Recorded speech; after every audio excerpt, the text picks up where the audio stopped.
Fra meno di 3 mesi scadranno le graduatorie del concorso per l'assunzione degli operatori sociosanitari nelle aziende pubbliche del Veneto.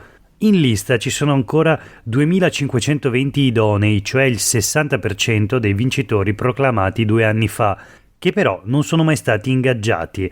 Aspiranti lavoratori che questa mattina manifesteranno a Venezia per chiedere alla Regione un'accelerazione delle procedure. È necessario prorogare gli elenchi esistenti oppure anticipare la sostituzione dei dipendenti destinati alla pensione, altrimenti bisognerà rifare la selezione da capo. Un'assurdità vista la carenza di personale negli ospedali, dice Sonia Todesco della Funzione Pubblica CGIL, il sindacato che al termine del presidio incontrerà l'assessore Manuela Lanzarin. All'epoca la procedura era stata bandita per 253 posti, ma considerate le crescenti esigenze delle aziende sanitarie ospedaliere, nel corso del tempo sono stati formalizzati molti più contratti, grazie allo scorrimento delle graduatorie. Liste approvate il 21 luglio 2022 con una durata biennale per cui la corsa contro il tempo scadrà il prossimo 20 luglio. Secondo i numeri raccolti dalla Funzione Pubblica CGIL, finora sono stati assunti complessivamente 1.677 OS dei 4.197 idonei, pari al 40%. A livello territoriale la situazione è diversificata. Alcune ULSS come Belluno Dolomiti e l'azienda ospedaliera di Verona hanno ingaggiato oltre il 90% dei propri vincitori, mentre è rimasta sotto il 30% la quota di utilizzo da parte delle ULSS 2 Marca Trevigiana, ULSS 5 Polesana, ULSS 6 Euganea, ULSS 7 Pedemontana e ULSS 9 Scaligera. Una situazione che merita uno scatto deciso da parte delle aziende, dice Todesco della Funzione Pubblica CGIL, e per questo con una nota inviata venerdì scorso abbiamo invitato la Regione Veneto a procedere speditamente, senza rallentamenti causati dal percorso di autorizzazione della CRITE, Commissione regionale per l'investimento in tecnologia ed edilizia. Procedere quindi alle assunzioni degli OS presenti nelle graduatorie. Secondo l'organizzazione sindacale il nodo è più politico che finanziario. Da quanto ci risulta i fondi ci sono almeno per coprire buona parte delle disponibilità. Il problema è che la maggior parte degli idonei attualmente lavora nelle case di riposo e la Regione non se la sente di mettere in difficoltà quelle strutture assumendo gli OS attratti dallo stipendio pubblico, che è superiore anche di 300-400 euro al mese rispetto a quello delle realtà private. Ma le RSA devono trovare i propri strumenti organizzativi senza penalizzare gli enti del Servizio Sanitario Nazionale. Questa la dichiarazione della Funzione Pubblica CGIL. 2 le opzioni che saranno proposte quindi a Palazzo Balbi, alla Giunta regionale del Veneto: prorogare di 1 anno le graduatorie esistenti, come ha fatto a gennaio la Toscana, oppure anticipare la gestione del turnover previsto nel 2024, contrattualizzando già i sostituti degli addetti che andranno in pensione tra agosto e dicembre. Questo è Sveglia Veneto, il primo podcast dedicato all'informazione vista da Nord-Est. Io sono Jack Calcetto, oggi è martedì 30 aprile 2024, la prima notizia del giorno riguarda la sanità. Ci sono 2.520 operatori sociosanitari in attesa nelle graduatorie di Azienda Zero, una assurdità, un vero e proprio controsenso in un Veneto che, come altre regioni, soffre una carenza generale diffusa di personale sanitario. L'articolo di Angela Pederiva per il Gazzettino di oggi era quello che fino a poco fa stavamo leggendo.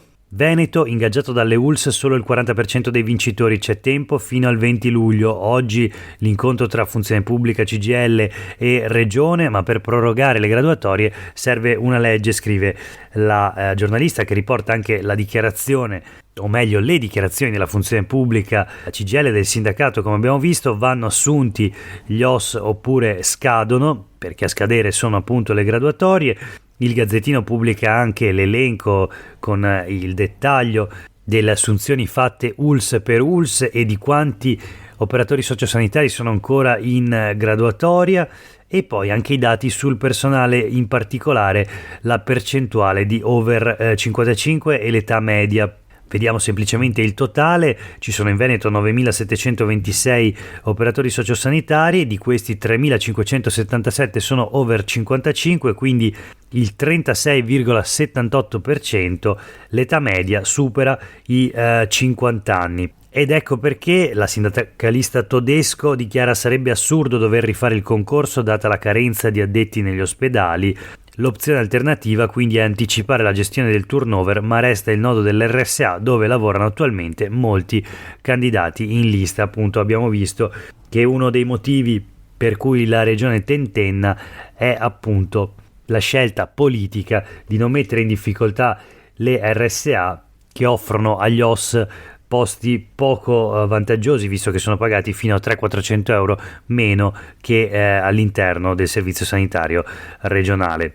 Questa mattina manifestazione quindi degli operatori sociosanitari in attesa di assunzione da parte di Azienda Zero, manifestazione che si terrà a Venezia.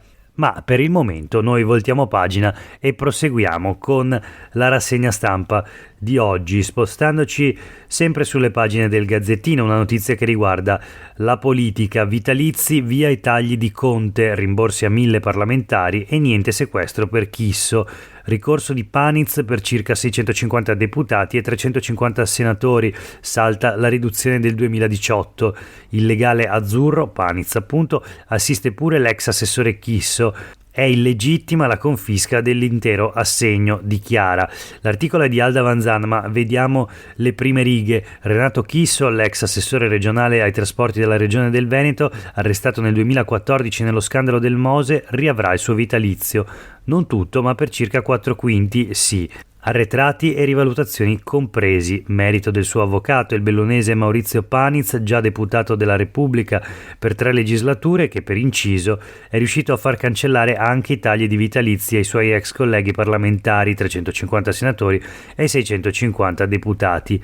Qui la magistratura non c'entra, correva l'anno 2018, presidente del Consiglio dei Ministri era Giuseppe Conte del Movimento 5 Stelle e appunto vennero decisi i tagli ai vitalizi. 6 anni dopo il colpo di spugna e gli arretrati da restituire.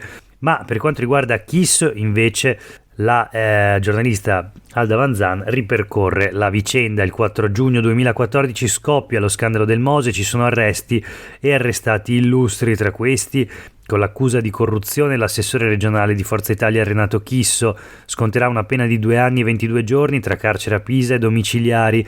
Nel patteggiamento viene inserita la confisca di 2 milioni di euro ed è in virtù di quella disposizione che 6 anni dopo, il 21 settembre 2022, i militari del nucleo di polizia economico-finanziaria della Guardia di Finanza di Venezia bussano in regione e trasformano in fatto l'ordine di confisca di oltre 300.000 euro nei confronti dell'ex assessore, soldi che il Consiglio regionale avrebbe dovuto dargli come vitalizio e che l'ex assessore non vede.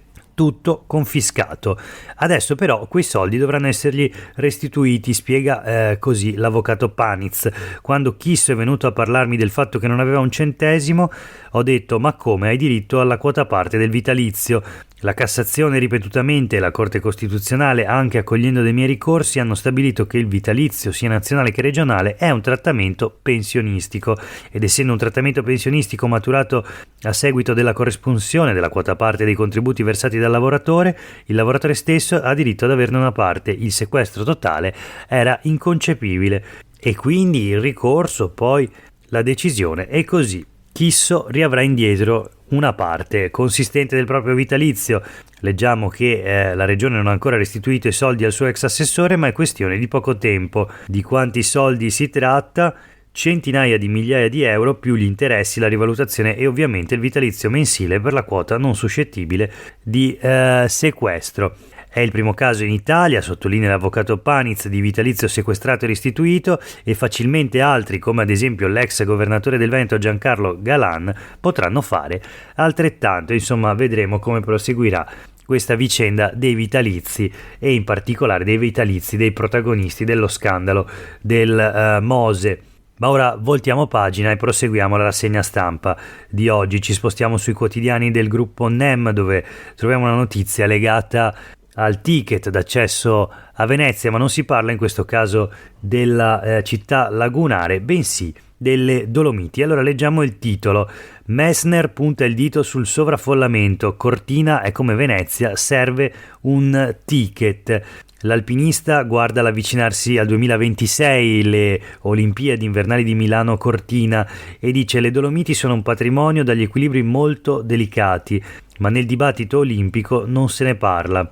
Insomma, la proposta è quella di attuare un ticket d'accesso, un po' come a Venezia. La sperimentazione è partita nei giorni scorsi, da lì Messner, il più grande alpinista italiano di sempre, ha preso evidentemente l'ispirazione. All'età di 80 anni dice ho il diritto di riposare e insomma, chiede Messner, le Dolomiti sono o no le montagne più belle del mondo? Sono o no un patrimonio UNESCO dell'umanità?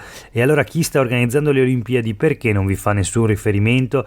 Quasi non esistessero, non fossero un bene da preservare. E quindi Messner, rispetto alle conseguenze dell'overtourism invasivo anche sulle terre alte, chiede il ticket d'ingresso nelle località o lungo i sentieri più iconici delle nostre montagne, Cortina compresa. E quindi alla domanda dell'intervistatore Francesco Dalmas, Cortina come Venezia, Messner risponde perché no, almeno nei giorni di traffico più intenso, un ticket per disciplinare gli accessi. Insomma, Venezia fa scuola con il ticket d'accesso, almeno nel dibattito pubblico. La questione di limitare il traffico, ad esempio nei passi alpini, è tema di dibattito da moltissimo tempo. Qui Messner fa un passo ulteriore in avanti e allora vedremo in futuro se dovremo immaginare tutte le località turistiche, comprese le montagne, dotarsi di un ticket per regolare gli accessi o quantomeno, come stiamo vedendo già adesso in questi primi giorni di sperimentazione nel caso di Venezia, per incamerare denaro proprio come un museo o altre attrazioni turistiche. Chiudiamo la rassegna stampa di oggi con le ultime due notizie. La prima riguarda la politica regionale e in particolare il partito di Matteo Salvini, la Lega.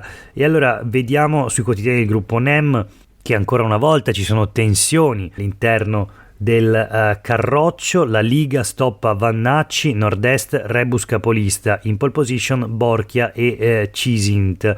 Entro domani la consegna delle liste dei candidati in corsa per le europee. Il partito potrebbe decidere di inserire i nomi seguendo l'ordine alfabetico. A suggerire a Salvini di non schierare Vannacci capolista sarebbe stato Stefani, segretario regionale della Lega in Veneto, convinto dai tanti dissidenti. Scelta per togliere argomenti ai detrattori.